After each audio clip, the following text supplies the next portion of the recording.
O Líderes Futuristas é um programa que conta histórias, cases de sucesso, histórias inspiradoras. E hoje está aqui conosco uma grande mulher com uma história incrível. Ela que é empresária do ramo de joias, do ramo de podcast, filmagens, Jamile Marcon. Jamile, uma honra tê-la aqui conosco. Obrigada, Bárbara. Obrigada pelo convite. É desafiador, né? Um formato diferente. Eu que já estou acostumada com a mesa, com o podcast, com o fone. É desafiador a gente falar aqui num formato diferente, mas é um prazer imenso estar aqui contigo nessa conversa. Jamile, você tem uma história inspiradora, né? Você dá palestras, cursos, além das empresas que você tem. E eu queria que tu trouxesse e dividisse conosco aqui no Líderes um pouquinho da tua história. Quem é a Jamile Marcon? Da onde ela veio? Eu venho de uma família de empreendedores e já falo que o empreendedor tem o que escolhe ser, que escolhe uma profissão e opta por empreender. E eu venho de uma linhagem que o empreendedorismo foi a única opção. Eu não romantizo o empreendedorismo porque foi o que sobrou para mim. Até uma forma chata de falar, porque as pessoas, né, falam lindamente. O empreender é a dor, né? Porque o empreendedor não tem salário fixo no mês. Se ele não vem, se ele não vai atrás, ele não tem como se manter, né? Eu vejo um outro viés, Bárbara, em relação a isso, sobre a estabilidade, né? Que falam muito entre o CLT, né? Tem aquela disputa ali, né? CLT versus empreendedorismo. O CLT, ele é estável enquanto o patrão quer. O empreendedor está ali, né? E o empreendedor é ele que decide. E tem uma magia ali no meio que é a venda. Quando tu aprende a vender, tu é estável. Tu sabe quanto tu pode fazer. E o poder daí está na tua mão, né? A decisão é tua, de quanto tu vai faturar por mês, de que vida tu quer. Através das vendas a gente tem esse poder. Essa para mim é uma vantagem dentro do empreendedorismo. É uma escolha tua. Tu não depende de outra pessoa, né? Jamile, conta pra gente o início dessa história. O teu pai era vendedor de churrasquinho e tu ajudava ele desde pequena? O meu pai sempre trabalhou no ramo alimentício. O gringo do interior, que o meu avô tinha armazém. Trabalhador, né? E o meu pai vendia churrasquinho na rua. Era esse tiozinho do churrasquinho, né? Então eu sempre trago isso nas minhas palestras. Porque normalmente a gente fala muito para empreendedores que vieram também de origens humildes, igual a minha, tem muitos. Né? E aí eu normalmente sempre trago isso, até principalmente quando a pessoa está começando. E mostrar essa jornada do herói, mostrar que uma pessoa que vem da periferia, que começa do zero, tem a probabilidade, tem a opção de subir, de ter uma vida digna, né? E quando veio essa vontade de começar a empreender? Quando que nasceu essa vontade dentro de ti? Eu tinha uma ideia, quando era menina, que a pessoa só teria a possibilidade de ter uma vida digna, bacana, né, financeiramente falando, se fizesse faculdade. Eu venho desta geração ali, né, que era difícil o acesso, ainda não tinha benefícios do governo para isso, ou era URGS, e para tu se manter na URGS, eu teria que trabalhar, e é muito difícil as duas coisas ao mesmo tempo, ou pagar, né, uma faculdade privada que na época era PUC, UBRA, era muito caro. Era muito caro, era mais do que um salário mínimo por mês. E, enfim, né, eu começando ali a minha carreira, não conseguiria faturar muito mais do que isso dentro do CLT, sem experiência, sem qualificação, né? Isso é um desafio pro jovem, esse start, esse início, né? E eu vi dentro do segmento que eu entrei como CLT, com 16 anos, eu era secretária numa empresa de joias. Só. De joias? Aquele primeiro emprego. Foi aí que nasceu a tua vontade com as joias? Vontade não, já estava ali e eu tinha aquele sentimento de que era a minha chance, que eu entrei nesse mercado e eu vou ter que fazer isso aqui dar certo. E eu falo há muitos anos, já a menina dizia, se eu vender prego, eu vou ter sucesso vendendo prego. Eu tinha esse sentimento. Olha que bacana. O poder da venda. Da venda. De saber que venda te proporciona isso. E eu, secretária nessa empresa, e vi que os representantes comerciais faturavam bem e não tinham faculdade. E digo, olha, tá aí uma alternativa para mim. Olha que bacana. Né, de conseguir ter a vida que eu quero, que era ter uma vida. As pessoas têm dificuldade de falar sobre isso, Bárbara, mas eu falo com muita tranquilidade. Não, tu conta nas redes sociais da tua primeira casinha, que não, agora está numa casona, mas sempre teve um início, né? Isso é importante. E sobre o não querer ser pobre. Eu falo isso com muita tranquilidade, às vezes quando eu falo isso nas palestras, as pessoas... Porque as pessoas têm dificuldade de falar sobre dinheiro, sobre pobreza, sobre não querer ser pobre. E não que eu almejasse ser rica, porque para tu almejar algo, tu tem que conhecer. Com certeza. E eu não conhecia riqueza, rico, pessoa com dinheiro de fato, porque eu vivia no meio uma bolha. Na bolha de dentro da periferia, de dentro da vila, né? E eu tinha isso muito claro, eu não quero ser pobre, eu não quero morar aqui eu quero sair deste lugar. Eu tinha isso muito, muito forte. E eu sempre falo sobre isso, quando eu saí dali, eu fugi tanto dali, da onde eu morava, que era dentro da periferia, aqui em Porto Alegre, que eu parei na China. Sim, eu ia entrar na pauta da China. Eu fugi de uma forma da vila, que eu fui tão longe que eu cheguei do outro lado do mundo. Olha que bacana. Fui para a China fugindo da pobreza mesmo, assim, porque eu fugia da minha origem. Essa semana ainda eu trouxe esse assunto sobre nos dizerem isso, né? Tu pode crescer, tu pode ficar rico, mas nunca esqueça de onde tu veio. Isso é uma âncora. Jamile, tu sabe que eu voltei para minha cidade e eu nunca mais quis passar na rua da onde eu saí. E tá tudo bem? E tá tudo bem, porque eu não quero voltar para lá. Mas tu entende que a pessoa que te diz isso vem muito de famílias, né? Vem de uma crenças limitantes. A tua família vai te dizer, tu tá crescendo, tu tá subindo ali de padrão, né? A tua família vai dizer assim, Bárbara, tu pode ir, minha filha, mas não esqueça a tua origem, não esqueça de onde tu veio. As pessoas que ficaram, eles têm muito medo de te ver sair dali. Porque o momento que tu saiu dali, tu tá mostrando que ele não conseguiu. Então as pessoas não... E não tu perde o teu ciclo de amizade, é normal, né? É ambiência, né? Tu acaba trocando as tuas mesas. É automático. Aí conta essa experiência. Daí tu foi secretária, daí tu viu que poderia ganhar dinheiro. Quando fiz 18 anos, fui trabalhar com a representação comercial. O peitaço, primeiro, né? De comprar um carro financiado e agora eu sou obrigada a vender. Tem que vender, porque tem que pagar o tal do carro, né? Daí eu fiz isso. Foi o primeiro grande passo, porque tu comprar um carro e não conseguir pagar é algo bem complicado, né?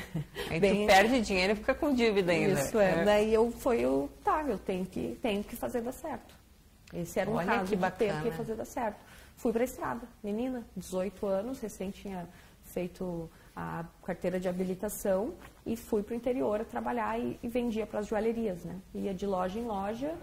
Prazer, sou Jamile Marcon, sou representante da Pazli, que era a empresa que eu trabalhava na época, para te mostrar meu produto, trabalho com joia, sabe? Fui de porta em porta. Porque hoje, e eu falo isso muito para as equipes comerciais hoje, né? Hoje nós temos facilidades, né? A gente faz uma pesquisa, tem ferramentas para isso. Antigamente não tinha nada. Para buscar joalherias na cidade tal. Te dão um mail inteiro ali. Hoje nós temos isso. Eu tinha que ir até a cidade. E eu lembro que eu tentava descobrir assim, ou era a rua Marechal Floriano, que eu não conhecia a cidade. Chegava numa cidade, ou Júlio de Castilhos, porque eu já sabia que normalmente essas ruas eram no centro. Eu tinha que chegar no centro daquela cidade. E ali ia caminhando, descobrindo quais eram as lojas, pegando o cartão de visita, entregando o meu cartão de visita. Aquele dono de joalheria, ele nem deixava tu abrir a mala na primeira vez. Ele queria, e essa aí é outra questão importante em relação à venda. A pessoa compra de quem ela confia. O representante que chegasse, sou lá de Porto Alegre, né? Cheguei lá em Caxias. Não é na primeira vez que tu bate na porta Não é. dele que ele vai comprar de ti. Ele precisa saber se tu vai voltar lá. Normalmente, tinha que ir umas 4, 5 vezes em cada loja, uma vez por mês, ele tinha que ver aquela recorrência de que mês que vem eu estaria lá novamente. E hoje, essa geração consegue fazer isso? Não consegue. De ir 5 vezes não, até é muito Caxias do Sul. difícil. Gasta gasolina, tempo. E tudo do bolso. O representante comercial é um empreendedor. É o Porque empreendedor. ele investe naquilo, né? Alguém fornece um produto para ele vender. Mas ele que investe financeiramente. Hotel, gasolina, pedágio. Eu peguei uma fase ali que os pedágios eram algo... batia junto com a gasolina, era o que se pagava em pedágio, dependendo da região que eu ia. E eu fiz isso durante alguns anos. Consegui já dar uma melhorada ali financeira, um padrão de vida muito melhor do que o que eu vinha, né? E aí entra a questão da China. Como que nasceu essa ideia? E eu sempre muito menina, mas sempre... Ligada. Tudo. Eu era uma esponja ali absorvendo. E aí a questão que as pessoas não gostam, né, muitas vezes, do networking, de estar em ambientes com Só que pessoas. tu aprende com outras pessoas. Eu estava no meio das pessoas que estavam aonde eu queria chegar. Olha que bacana, gente, Isso aprendizado é para um vocês insight. aí de casa. Às vezes a pessoa, quando vem de uma origem humilde, pensa, não vou lá no meio daquelas pessoas metidas, né? Eu estava lá. Eu sabia que toda sexta-feira os representantes almoçavam numa mesma churrascaria, eu estava lá no meio deles, lá. menina, e sempre no meio daquela turma, e ouvia sempre as conversas. Tá, isso é interessante, isso me serve, isso... ia só captando. E tinha uma pessoa do meu segmento que estava fazendo isso. Só que ele ia buscar, na época, prata, né? Que foi o boom da prata, isso há uns 15 anos atrás, 20. E ele estava fazendo isso, ele buscava na Indonésia, buscava em alguns lugares. Olha assim. só. E eu ouvindo aquelas Aí tu girou a histórias, chavezinha. e daí eu vi que o meu produto era China. Aí comecei a buscar, daí busquei despachante aduaneiro, busquei trade, que eram as empresas que faziam essa conexão. E aí vem a questão também, que para tu dar grandes voos, tu vai ter que ter coragem de pular, né? E eu, na época, eu tinha um bom carro ali, vendi o carro, mandei o dinheiro todo para a China. Tipo, all-in. Se der, deu. Se não der, vou continuar aqui fazendo, enfim. Gente, vai de novo. E fiz isso e deu certo. Veio Olha o produto, só. tudo certinho. E se falava muito na época, comprar da China não existia. Já existia, o AliExpress não existia. Aham. Era um site que se chamava Alibaba, que era chinês. E eu comecei a pesquisar por ali, fui buscando e fiz a primeira importação. E o produto era o produto certo no momento certo, era o que todo mundo queria. Daí fiz aquele carro, transformei em 2 em um mês, assim. E fui de novo mandando dinheiro, até que daí sim comecei, tendo mais condição financeira, a ir para lá. Daí eu ficava mais ou menos 2 ou 3 meses. Que ainda tu podia escolher pessoalmente, né? E eu poderia ir para cada região. Por exemplo, cada província da China tem uma região industriária e essa região produz esse tipo de argola. Aquela outra região faz esse tipo de bracelete. Olha que legal. Aí eu fui descobrindo lá, né? E ia para cada região produzir um tipo específico de produto. Chegava a viajar 7 províncias lá dentro. Dentro da China viajava muito, trem-bala, tudo, né? Eu ficava em torno de 3 meses lá, produzia, já fazia programação para o ano e voltava, enfim, fiquei fazendo isso 8 anos. Olha que bacana. E trazia esse produto e vendia para as indústrias aqui do sul, porque nós temos um polo de joias, a cidade de Guaporé. Guaporé. Eu vendia para eles, vendia para esses fabricantes que não queriam se submeter a fazer isso. E eu, como menina, jovem, resiliente. Com todo o gás. E resiliente, né? Porque a gente que vem de uma origem mais humilde, a gente vai. A gente tem mais resistência. A gente se submete a mais coisas. E aí entra um outro viés. A gente tem mais sangue nos olhos. A gente tem aquela chance. É bem o papo do passou o cavalo encilhado e tu tem que fazer dar certo. Era exatamente essa a questão. E a questão também da gente ter nós já conversamos sobre isso, eu acho que é um assunto bem pertinente para a gente falar, sobre a questão do retroceder. A pessoa que vem de uma origem humilde, não é fácil para ninguém dar aquele passo para trás para dar os dois para frente.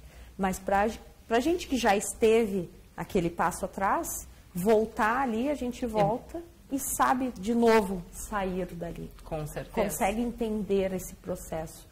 Eu uso um termo até mais simples em relação a isso, que a pessoa que comia guisado e passa a comer filé mignon, consegue comer guisado. A pessoa que comeu filé a vida inteira, ter que comer guisado é muito difícil. É verdade. Então, essa é a vantagem, né? Porque alguma vantagem a gente tem que ter. E a vantagem de quem veio de baixo, né?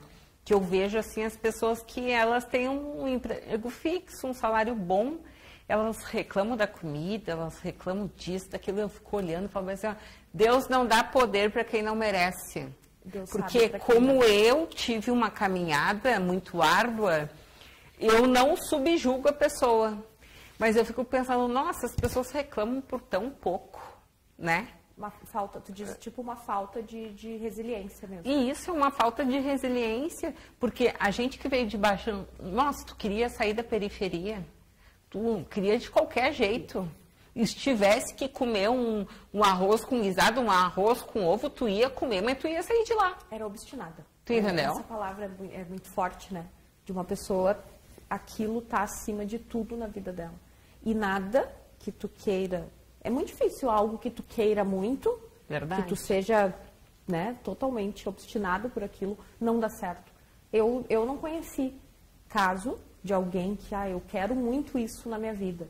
E aquilo, ela foca naquilo, ela faz todos os dias algo, né, o máximo que ela pode para aquilo acontecer e não dá certo. E as pessoas ainda têm um problema, e como que nasceu a loja dela da noite pro dia, como que nasceu o congresso dela da noite pro dia, só que elas não enxergam que tem uma caminhada de anos, né? Nada vem da noite pro dia. É o iceberg, né? Que isso a gente aí enxerga ali só a pontinha, não enxerga tudo que não tem lá, enxerga, né? O restante. E as pessoas e hoje a rede social traz muito isso, né, Bárbara? Porque todo mundo acha que conhece, todo mundo acha que te conhece por te ver ali no Instagram, ainda mais nós, né, que somos ativas, né, no Instagram. As pessoas acham que te conhecem por aquilo ali, te rotulam pelo que enxergam ali, por este momento. Por isso que eu faço sempre questão de contar de onde eu vim. Não que eu não possa esquecer de onde eu vim. Eu faço questão de esquecer. Não quero aquele sentimento, não quero lembrar do sentimento que eu tinha quando eu vivia aquela situação. Mas falar sobre isso, falo para as pessoas entenderem de onde foi o meu ponto A e hoje onde é o meu ponto B. Porque as pessoas acham que tu nasceu no teu ponto B e acham que tudo é muito fácil. Hoje tinha uma época... Assim como acham que a gente tem que ajudar, doar, dar e que a gente não precisa de nada. Também. Né? Porque o perigo de ser a fortaleza que as pessoas nos rotulam como se a gente nunca precisasse. Forte, né? Forte isso. Isso já puxando para um lado de mentalidade também, né? Não só financeiramente falando, né? Tu se torna aquele centro das pessoas que tu convive ali, da tua mesa, né? Isso acontece bastante também. Te enxergam. E isso é o rótulo da mulher, né? Do nosso tipo de mulher. Do nosso. A mulher forte. Eu digo, gente, não quero mais ser a mulher forte. Ai, nem. A guerreira. Não, gente, eu quero ser a herdeira agora. Chega. Já fui guerreira a minha vida inteira. Agora é a fase da gente poder usufruir um pouco disso, de ser mulher, né? Descansar um pouco, né? Se fala muito do empoderamento, né? Eu fui da turma da bandeira do empoderamento feminino. Eu também. Eu agora sou da turma do desempoderamento. Quero me desempoderar um pouquinho. Chega de ser poderosa.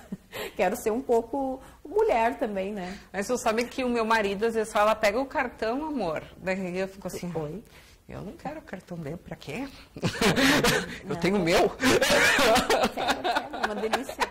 Eu falo muito em relação ao meu casamento. Se eu descobrisse isso antes, eu teria feito. É a primeira vez que eu pedi dinheiro pro meu marido. E eu disse, aquele pai tá negão, né? Já ficou 3 vezes o tamanho dele. Eu disse, gente, se eu soubesse que eu ia fazer ele tão feliz em pedir dinheiro, eu já tinha pedido antes. Eles ficam felizes, né? Demais, que delícia. Bom, agora eu aprendi. Não, agora a gente descobriu, né? Agora eu aprendi, mas demorei. Dei muita cabeçada na parede até aprender. Que deixa ser cuidada. A felicidade do homem é cuidar da mulher. É dar dinheiro pra mulher, que delícia, menina, sai. Ele trabalha pra isso. Os guris vão cortar o vídeo aqui daqui a pouco. Os guris operando aqui vão dizer, não, vamos parar com esse assunto aí, vai que a minha mulher assista. Mas é verdade, eles se sentem, né, a masculinidade sobe em eles servir. A texto vai lá em cima quando a mulher pede dinheiro. Esse aí, quando dá o cartão, pega meu cartão. O dia que tu aceitar o cartão... Não, agora eu aceito toda hora, pode dar pra cá. Mas isso é um desafio, né? É um Até desafio. O Thales, do G4, falou sobre isso. Deus me livre, casar com a mulher CEO. Lembra e dessa aquilo polêmica? Pegou na internet. Nossa, até foi uma polêmica empoderada e eu entendi o que ele disse.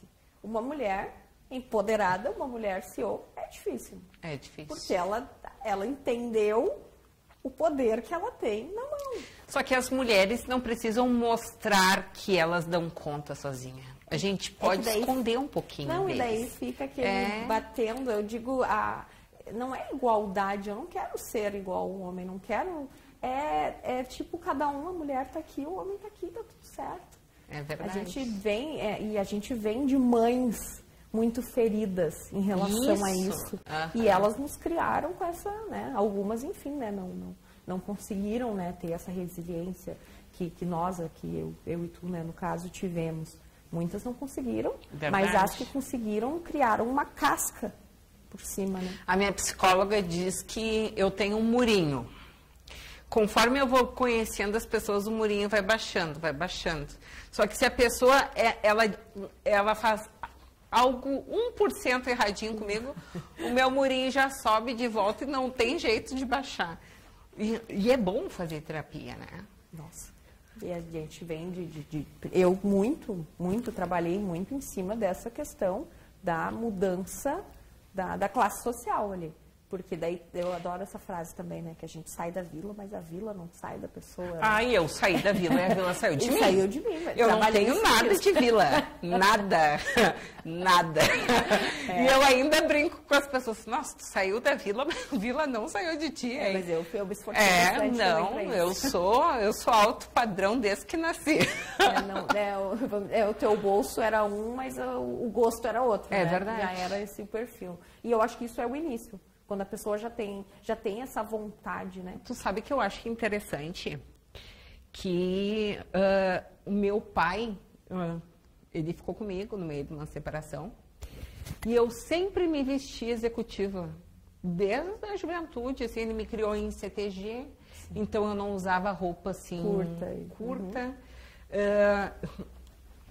Na minha adolescência, quando fui para a faculdade, eu fiz teatro também. Todo mundo do teatro usava shortinho, jeans rasgado, meia calça, botinha.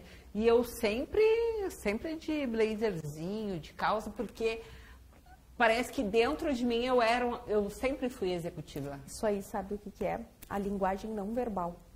A forma que tu se veste é um tipo de linguagem. Não é a que tu tá falando, não é através das palavras. E a nossa fala é 7% da nossa comunicação. O resto é o que a gente... 93% tá aí a forma que tu se veste. Então, tu já comunica isso. E outra forma de linguagem não verbal hoje é a rede social, né? Verdade. A forma que tu se porta ali na rede social. Tu pode não estar falando, mas o que tu reposta, o que tu posta, o que tu curte numa rede social é um tipo de linguagem não verbal. Verdade. E a forma, e tu com certeza foi em relação à tua postura. E o interessante é que ele via uma bolsa bonita de uma mulher, ele comprava igual e me dava. Teu pai? Ele via um sapato bonito, ele comprava igual e me dava. Então ele que me fez assim. Eu estava tendo uma retrospectiva da vida, né? E aí, olha que interessante, ele me dava, ele me presenteava com isso.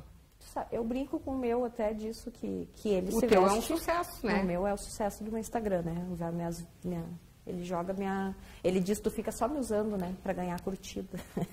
O meu é o sucesso do meu Instagram. O meu pai é uma pessoa que, pra ele, assim, ele não se liga com o que veste, nunca foi assim.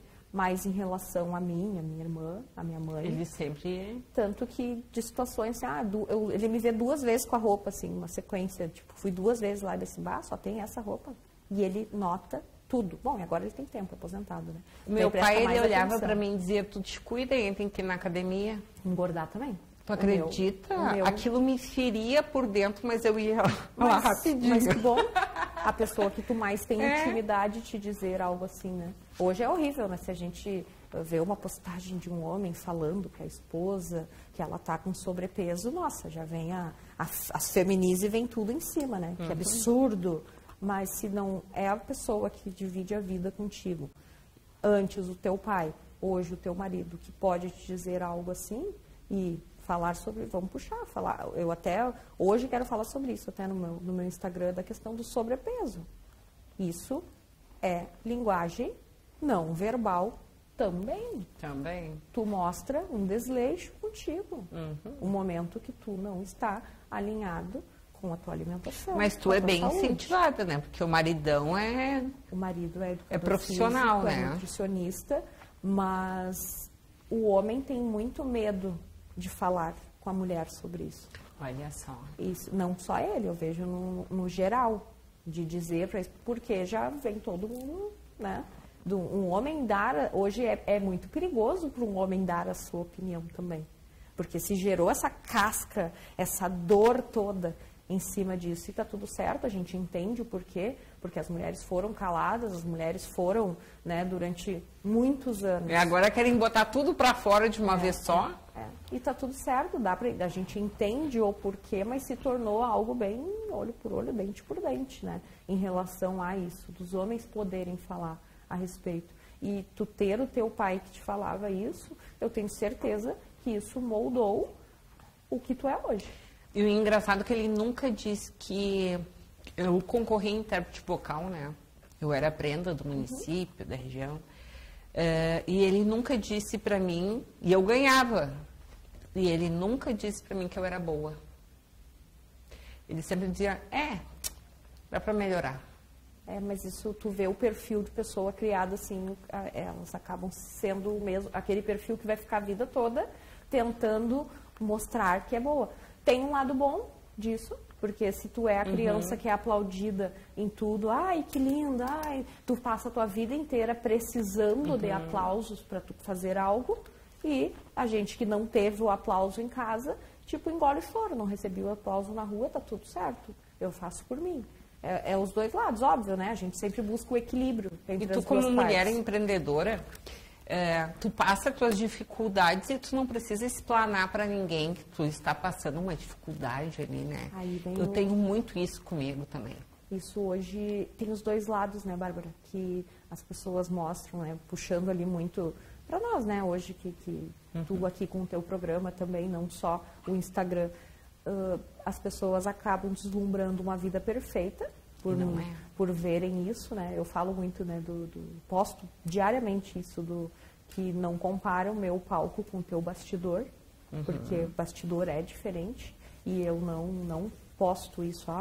Eventualmente alguma coisa que tu saiba que tu pode colaborar com alguém, né? Eu agora toda a minha questão ali de fertilização trouxe algo relacionado a isso, porque eu sei que é uma dor comum da nossa geração, porque fomos mulheres que acabamos deixando a maternidade em segundo plano, e daí essa conta bateu agora, porque daí, enfim, né, eu já estou tentando, né? Eu estou praticando também. Só praticando bastante, tá? Eu pratiquei. Não, eu estou tentando, praticando e tentando. Pois é, eu já fiquei alguns anos ali tentando e já buscando agora...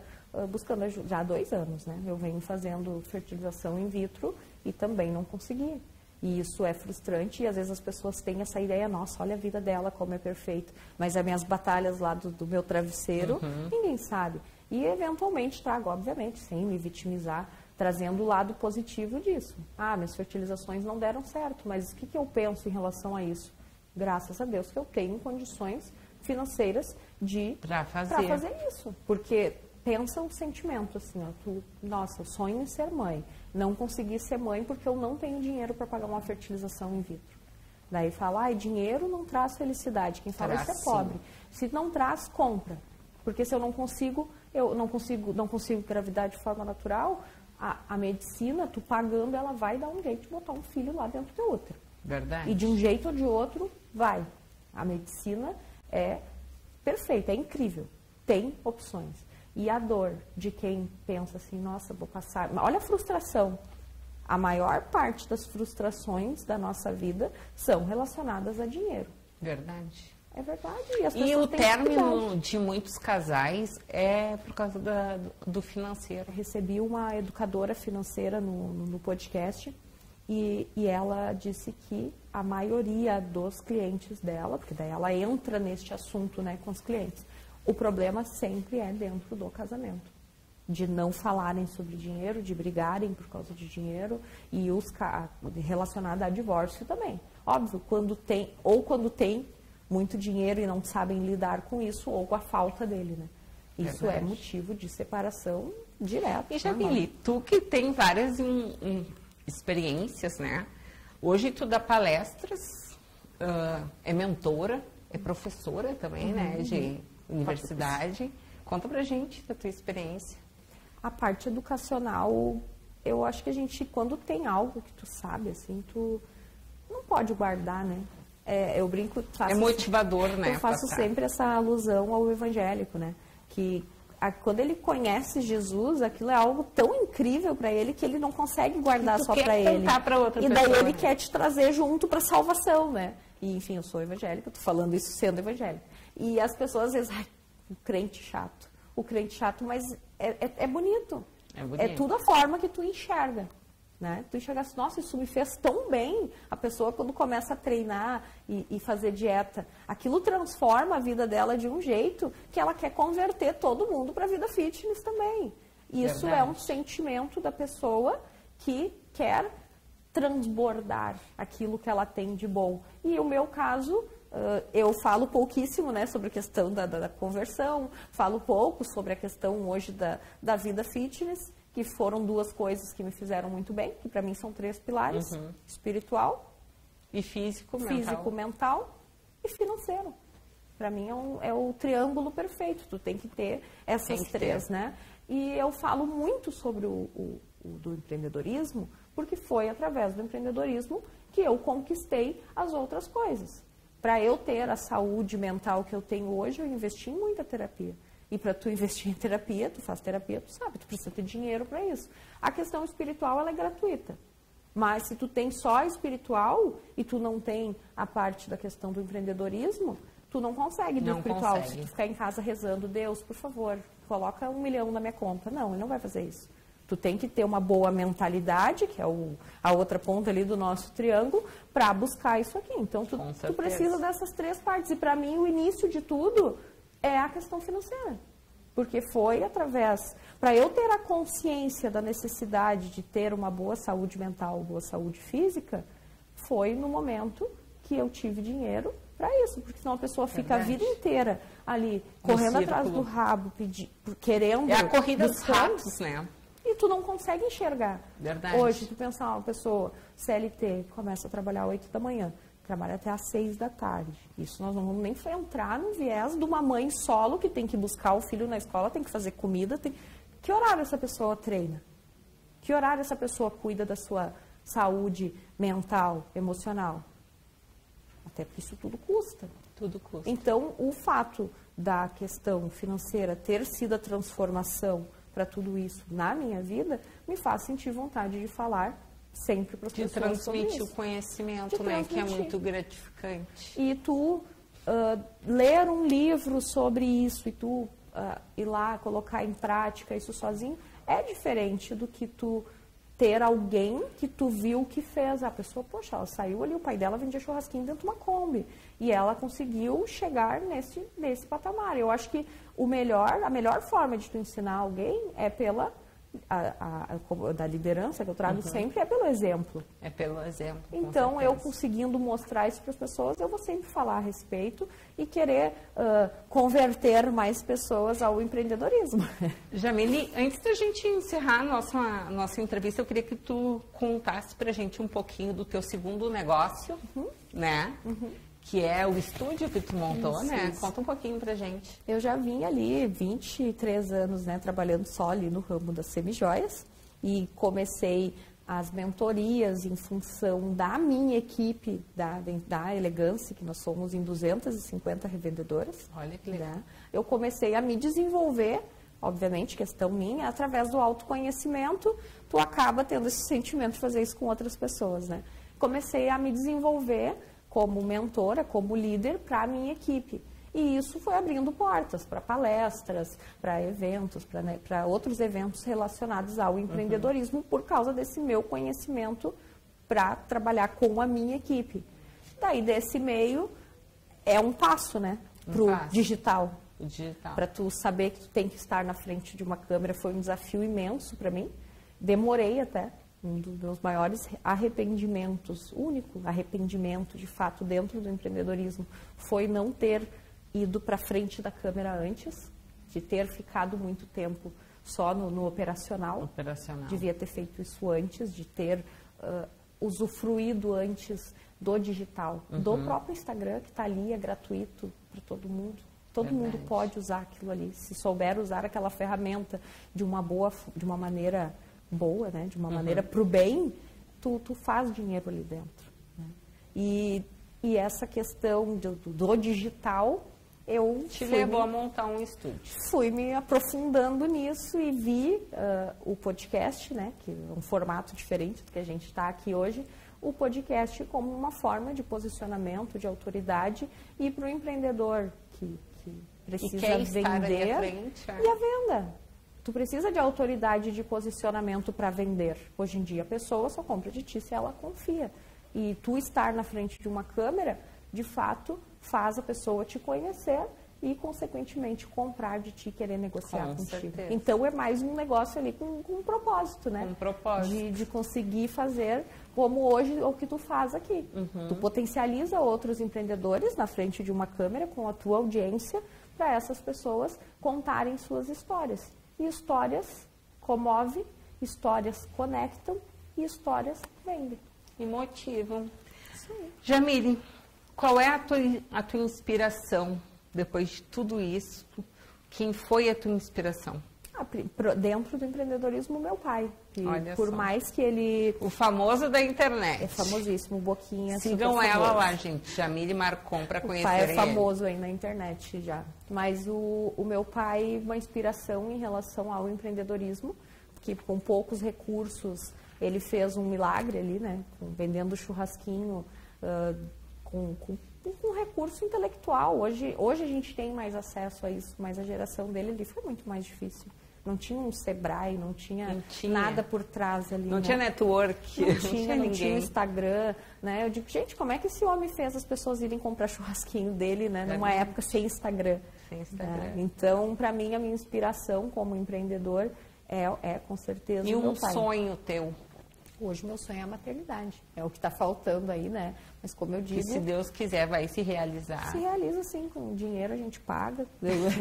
Eu essa semana ainda brinquei com alguma amiga e disse assim, gente, não, nesse papo de que dinheiro não traz felicidade, é lorota, porque se ela não traz, a gente compra. Né? Então a gente faz um filho lá no laboratório. Então.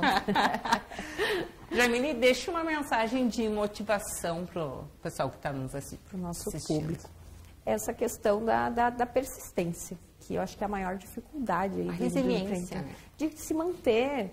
Pensa que o que tu está fazendo hoje é uma planta. Tu botou a sementinha dentro da terra e tu não está vendo nada acontecer. Para ti parece assim, ou para as pessoas que estão fora nem sabem que tu colocou aquela semente ali, pode achar assim, nossa, ela não está fazendo nada, não está movimentando nada. Mas aquela sementinha está criando raiz ali dentro e daqui a pouco essa planta nasce aí, essa árvore vai para fora e tem flor e tem tudo. Então, não desiste, continua e não pense que é fácil, porque tu está vendo ali as mulheres na frente das câmeras, só no Instagram, ficou achando que é fácil, que alguém nos colocou numa cadeira dessas. Não, a gente plantou uma semente e esperou ela germinar, ela crescer e virar uma flor para a gente poder hoje estar aqui, incentivando outras mulheres também, né, Bárbara?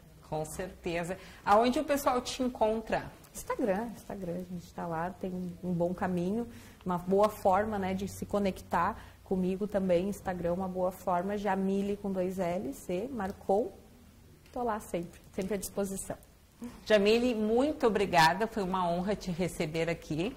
E essa foi mais uma Líderes Futuristas presente aqui no nosso programa, contando a sua história inspiradora.